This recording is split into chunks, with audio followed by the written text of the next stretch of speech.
Halo, halo Bung Rocky.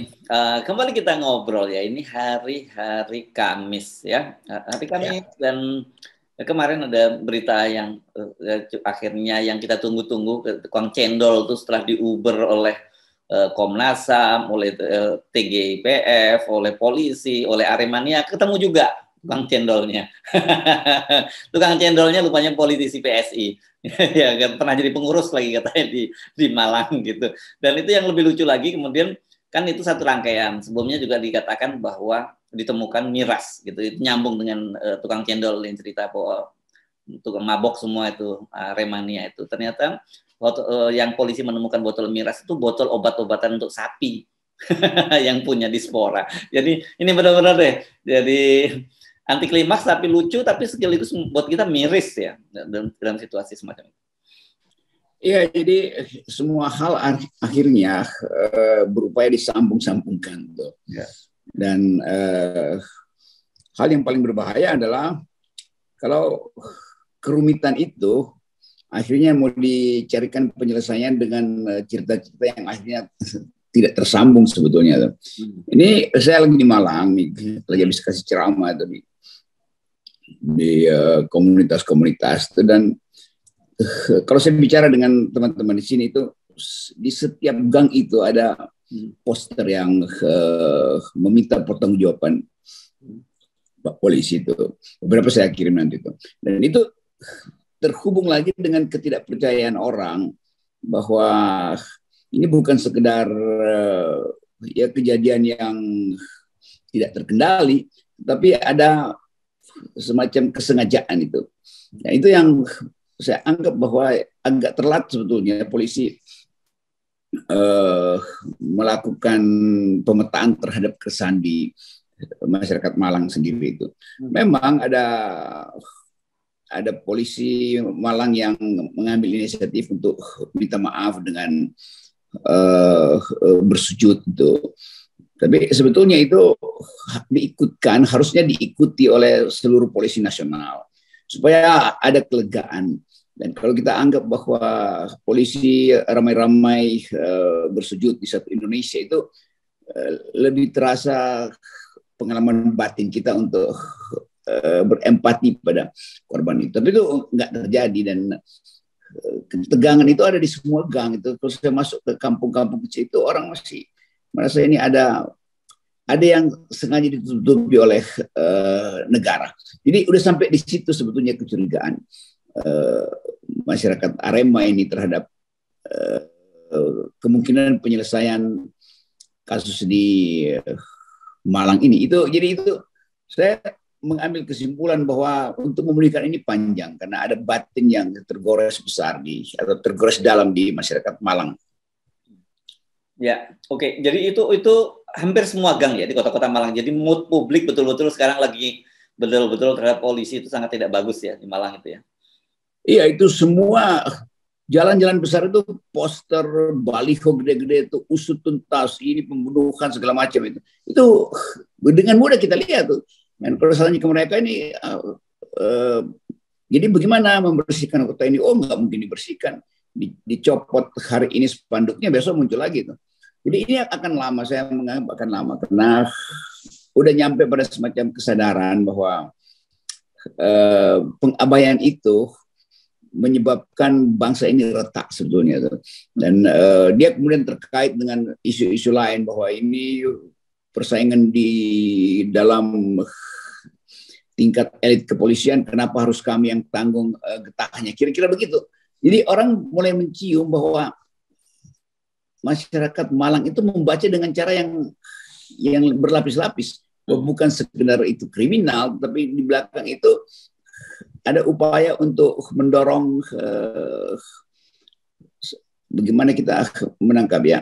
Jadi bagi mereka ini bukan sekedar apa yang ada di lapangan, tapi ada desain yang tak terbaca. Kira-kira begitu tuh. Dan mereka yang jadi korban, begitulah kira-kira. Ya, itu intinya. Ya, oke. Jadi ini kan bisa jadi ini potret yang terjadi di Malang gitu. Tapi sebenarnya potret yang sama dengan penyebab yang berbeda juga terjadi di seluruh nasional kan, Bung Rocky. Ya itu intinya tuh. Dan bahkan ada yang menganggap kenapa soal semacam ini terjadi ketika ada kasus Sambo, ketika ada kenaikan BBM. Jadi seolah-olah seluruh peristiwa di Malang itu dikaitkan dengan upaya menutupi kasus-kasus besar yang lain. Itu udah jadi semacam pola berpikir tuh. Tapi bagi masyarakat Malang sendiri lebih dari itu, bahwa kalau orang lewat di stadion itu, lalu orang nggak mau nengok ke kiri, nggak mau nengok karena mau cepet-cepet aja berlalu dari peristiwa itu. Jadi bekas batin itu betul-betul dalam, dan itu yang saya anggap berupaya untuk dihilangkan, tapi muncul lagi tuh. Begitu cara mereka melihat masalah ini.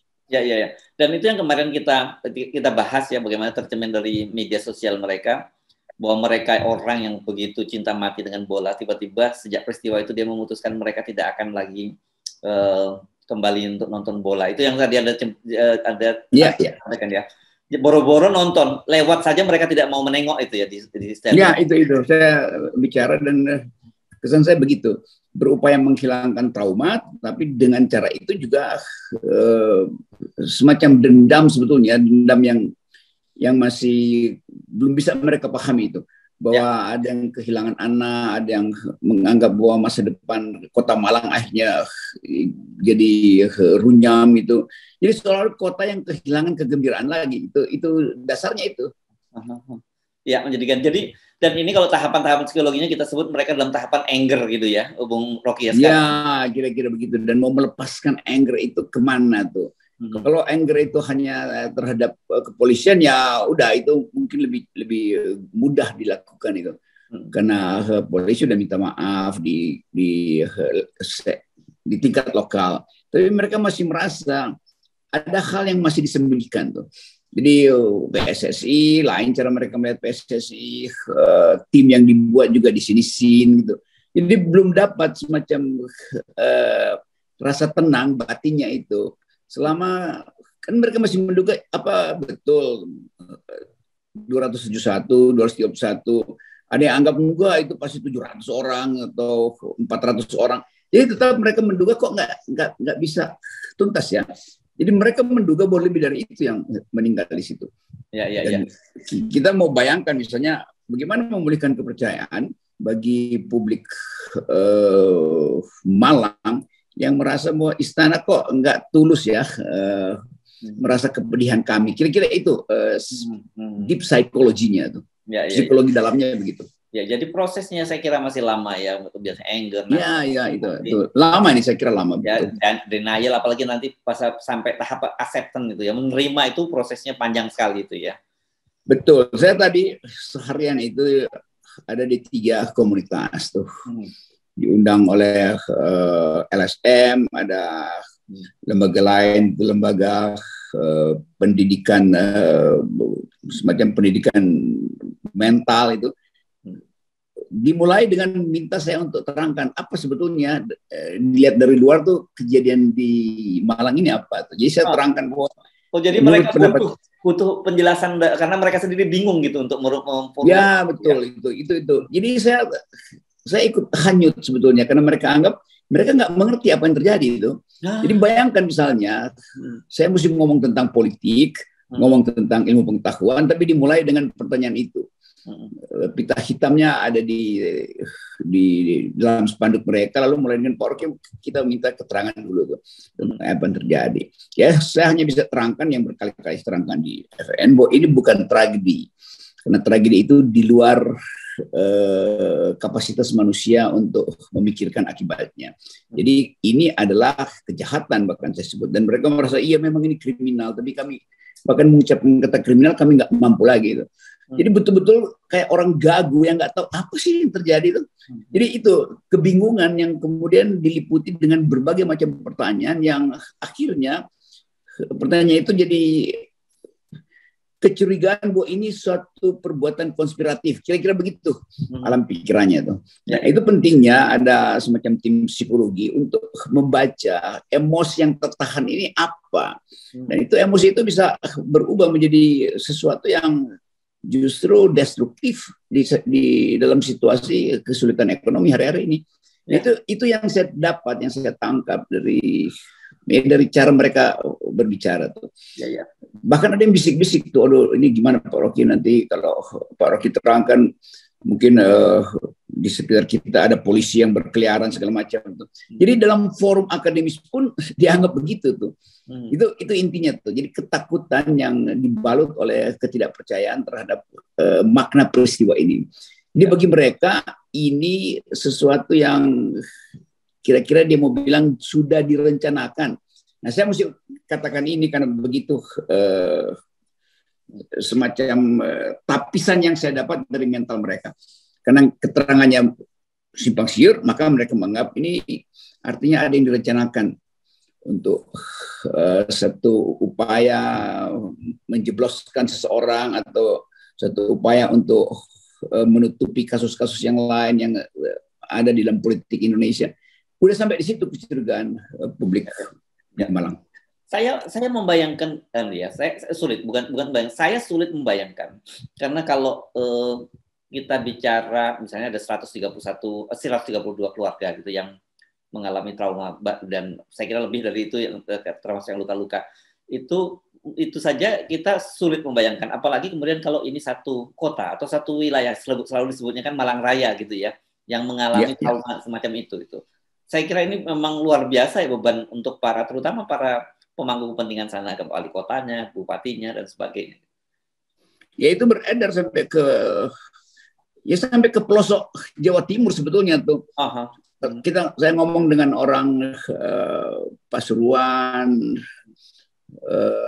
beberapa kepala wakil wali kota misalnya itu dan beberapa pejabat yang bertemu di airport. Jadi karena mungkin mereka tahu saya bicara dengan FNN, lalu saya dikerubuti untuk diskusi. Jadi cara mereka diskusi itu lain, ada bisik-bisik, tapi kemudian terlihat bahwa ada kecurigaan terhadap keadaan tuh. Itu bahasanya begitu, dan yang saya ceritakan tadi itu di mulut-mulut gang itu spanduk semua itu, dan ada yang besar, ada yang kecil, tapi bahkan tuduhan kami dibunuh, usut tuntas, segala macam.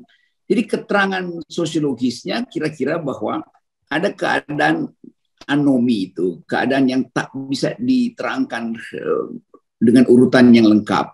Jadi keadaan yang semacam ini yang membuat frustrasi itu bercampur dengan kecurigaan. Kalau sekedar frustrasi pada peristiwa itu mudah aja tuh diusut, thread-nya itu diusut. Tapi ini frustrasi yang terkait dengan kecurigaan. Itu susahnya tuh. Nah, itu pentingnya Presiden misalnya lakukan tindakan yang lebih, sebut aja lebih komprehensif itu, bahwa kepolisian harus betul-betul diarahkan untuk luka batin ini kan hanya bisa diobati oleh, kalau ada pepatah mengatakan kira-kira bunyinya begini nih, luka itu hanya bisa diobati oleh tombak yang melukainya. Kira-kira begitu. Kalau mengutip salah seorang filsuf, menganggap bahwa hanya pembuat luka yang bisa mengobati luka yang ia lakukan itu pada pihak lain. Ya. Dan saya kira ini nggak tertangkap ya kalau mereka tidak langsung menyelami gitu, menyempatkan waktu untuk semacam incognito gitu menangkap aspirasi masyarakat. Kalau kunjungan hanya sekilas saja, saya kira nggak dapat ya feel-nya seperti di mood publik tadi itu ya. Ya itu bahkan saya mesti bayangkan misalnya bagaimana memberi nama peristiwa ini kan. Ya. Kan sesuatu yang betul-betul out of the blue tiba-tiba meledak. Lalu orang merasa sebanyak itu kejadian di lapangan yang terbatas itu, dan kenapa tidak misalnya kok tidak diantisipasi kalau memang betul-betul gas air mata itu berbahaya dan akan digunakan, nggak ada soal bagi mereka ya udah memang potensi kerusuhan, tapi disiapkan mitigasinya tuh, misalnya di semua pintu itu yang 13 pintu itu misalnya ya ditaruh satu ambulans masing-masing karena dianggap ini akan ada kejadian yang membahayakan, maka dokter-dokter disiapkan di situ. Ternyata tidak. Jadi orang merasa atau masyarakat Malang merasa bahwa memang apa ini didesain untuk menjebak kami tewas di dalam lapangan. Jadi sampai di situ cara mereka mendalami keadaan dirinya sendiri. Ya, ya. Nah, saya bisa membayangkan dalam kondisi semacam itu bagaimana mereka tidak tambah frustrasi menghadapi sikap dari para petinggi negara kita, juga sepak bola, juga PSSI dan lain-lain yang semuanya seolah-olah kemudian saling melemparkan gitu. Karena sampai lempar tanggung jawab. Saya membaca pernyataan dari Pak Mahfud MD yang memimpin TGIPF yang dia menyatakan ini ada saling lempar tanggung jawab gitu, baik Liga, PSSI maupun juga penyelenggara tayangan di dalam hal ini Indosiar gitu. Ya itu yang saya sebut tadi, ada sikap fatalistis sebetulnya, merasa bahwa ya apapun yang diucapkan ya udahlah, suka-suka kalian deh mau ngapain, kira-kira begitu. Jadi frustrasinya udah sampai di situ, menganggap bahwa kami dipermainkan, kami semacam menuntut somasi, tapi dianggap itu sekedar ingin cari gara-gara. Jadi hal yang akhirnya orang mesti, kalau kita gambarkan psikologinya, diserap ke dalam batin sendiri. Dan seringkali batinnya nggak cukup legah untuk menyimpan masalah ini secara tertib. Dan satu saat dia bisa meledak lagi. Jadi trauma itu kalau tidak ada outlet, itu bahayanya dia akan disalurkan di dalam kasus yang lain tuh. Itu kira-kira begitu keterangan akademisnya. Sesuatu yang tidak bisa dijelaskan akan disimpan sebagai trauma, dan trauma itu selalu ingin cari jalan keluar, dan jalan keluar itu bisa jalan keluar yang betul-betul tanpa kita duga tumpah di dalam peristiwa yang lain atau peristiwa berikutnya nanti. Dalam politik kita kan banyak betul peristiwa yang bisa berlangsung hanya karena keresahan sosial tidak bisa dijelaskan, dan manusia itu punya Lebensraum, punya ruang hidup yang kalau dia sesak dia akan meledak. Ya.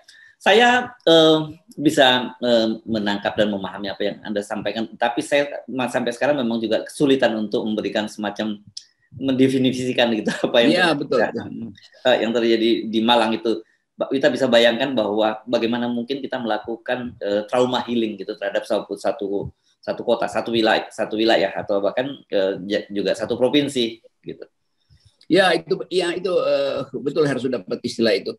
Trauma healing untuk satu wilayah itu.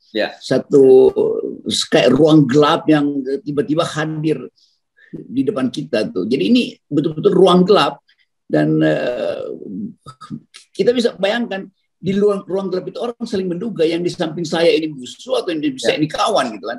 Jadi itu intinya tuh, dan komunitas yang bertumpuk-tumpuk di sini itu mulai menyusun semacam strategi untuk melupakan tapi kemudian diingat lagi. Strategi untuk minta pertanggungjawaban tapi kemudian pasrah bahwa nggak ada gunanya juga minta pertanggungjawaban. Jadi apatisme, dari apatisme jadi fatalisme jadi anomi. Kalau kita pakai istilah psikologi kira-kira begitu tuh. Satu keadaan yang tanpa aturan lagi, itu batin yang digores terlalu dalam, lalu merasa udah nanti alam semesta akan selesaikan. Kira-kira kepasrahan itu terhubung dengan ketidakpercayaan pada lembaga-lembaga yang mungkin masih ditugaskan oleh negara untuk meneliti soal ini. Iya, apalagi tadi temuan-temuan tadi, kemudian yang saya sampaikan di depan soal tuduhan miras dan sebagainya, itu menunjukkan bahwa itu merupakan sebuah kekonyolan gitu kan, mendeteksi masa nggak bisa membedakan antara minuman keras dengan obat-obatan untuk penggemukan sapi dan sebagainya. Ini kan membuat mereka tambah frustrasi. Saya kira mungkin saya ingin menyampaikan kepada teman sahabat-sahabat di Malang, Aremania dan bahkan di Malang, saya bisa memahami apa yang Anda rasakan, tetapi saya tidak bisa mengatakan karena itu terlalu complicated persoalannya gitu ya Bung Rocky ya.